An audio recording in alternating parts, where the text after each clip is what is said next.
If you've ever watched one of my videos on YouTube, you've probably already seen that I have a few hardware units in my studio. I have a patch bay that allows me to have a lot of flexibility in the way I work. I have my Apollo, which allows me to have an amazing analog to digital conversion. I also have a compressor.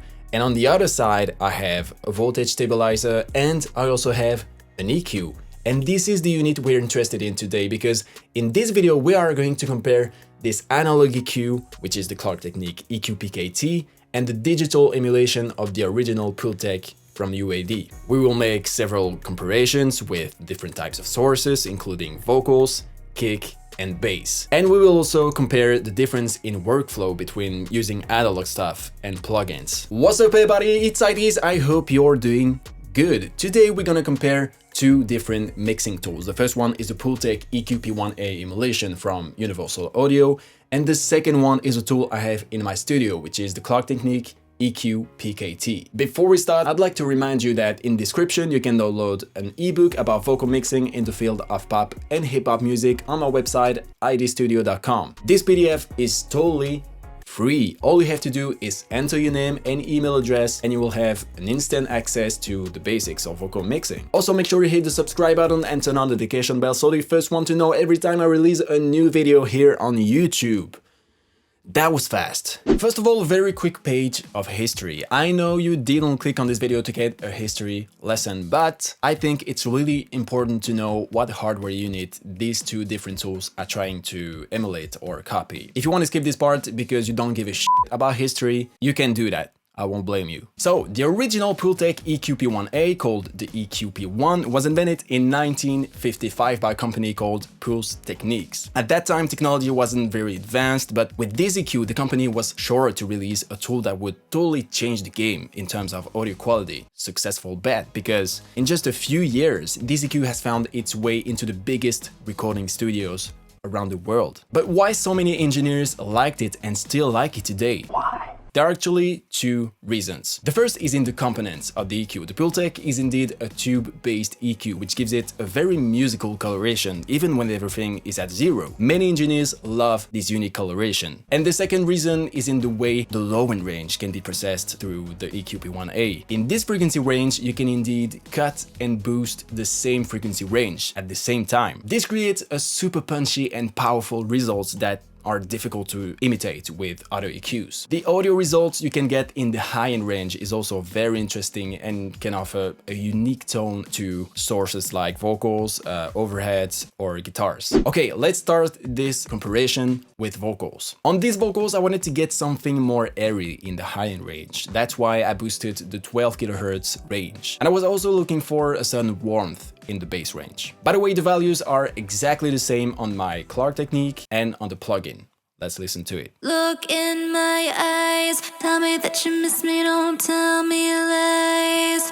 I wanted you to fight for me, don't say you didn't know, I think it's plain as day to see. Baby boy, it's me, that means it's do or die.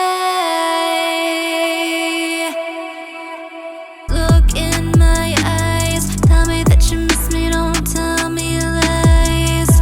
I wanted you to fight for me, don't say you didn't know, I think it's plain as day to see. Baby boy, it's me, that means it's do or die. Now I can't get these fucking thoughts out of my... There is much to be said about this comparison. I don't know what you think, but first of all, I think the difference between unprocessed and processed vocals is huge. Like, you have a much warmer voice, it's also much more open in the mix. But if you have to compare the plugin and the hardware, it becomes much more subtle. I feel like the Klark Teknik is warmer and more aggressive in the high mid-range. It also gives a very nice compression feel, but it's also less accurate, while the plugin is very accurate in processing, but I don't get that warmth I'm looking for, and the highs are less pronounced, which maybe doesn't open it up enough in the mix. I'd be really interested to know what you think, so don't hesitate to give me your opinion in the comments. Next comparison will be on a kick drum. What I look for when I do this is to have more punch on the attack, more power. Again, same values in hardware and plugin version. Let's go.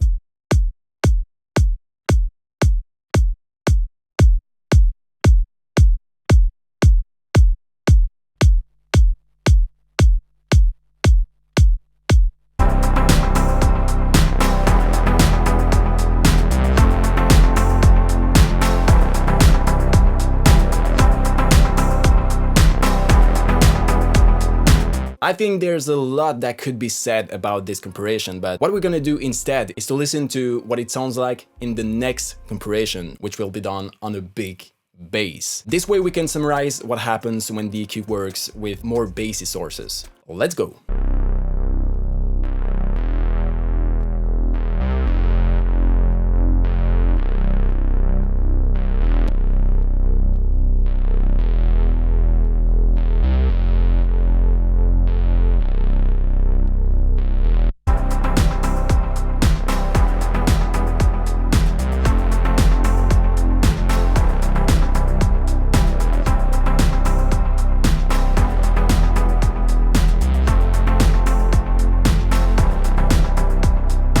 This comparison is really interesting because it shows us how two different tools that are supposed to copy the same hardware units sound completely different.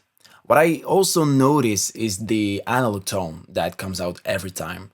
With the EQP-KT, the sound is very organic and blends more easily with the other elements of the mix. The bass range is also much fatter and carries the mix more easily with the Klark Teknik. But as nothing is ever perfect, I still don't find this precision, which is very attractive in the plugin version. It can really make the difference in many situations. I don't know, let me know in the comments what you think about this comparison. Now that we've made some audio comparisons, we can dive into a topic that's been debated for many years. Analog, digital.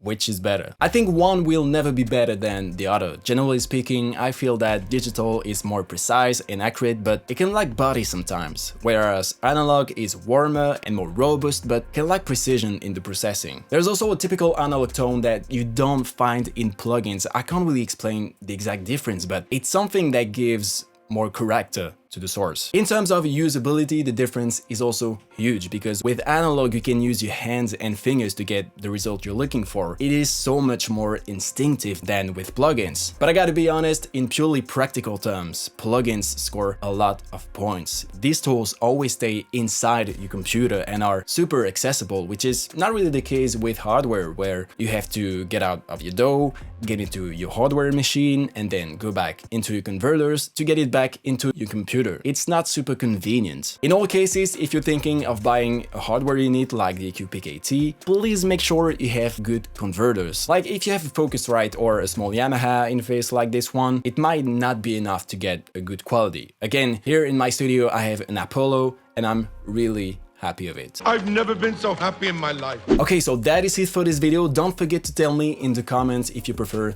analog or digital sound for each comparison, but also in general. This way, all the people who watch this video will be able to make a well-constructed opinion on the question, and not only according to me, who can sometimes be wrong on some things. Before you leave, don't forget to drop your like if you found this video interesting and to hit the subscribe button if you want to learn more about pop and hip-hop mixing. That's it for me. Thank you so much for watching this video all the way through. See you soon. Bye-bye.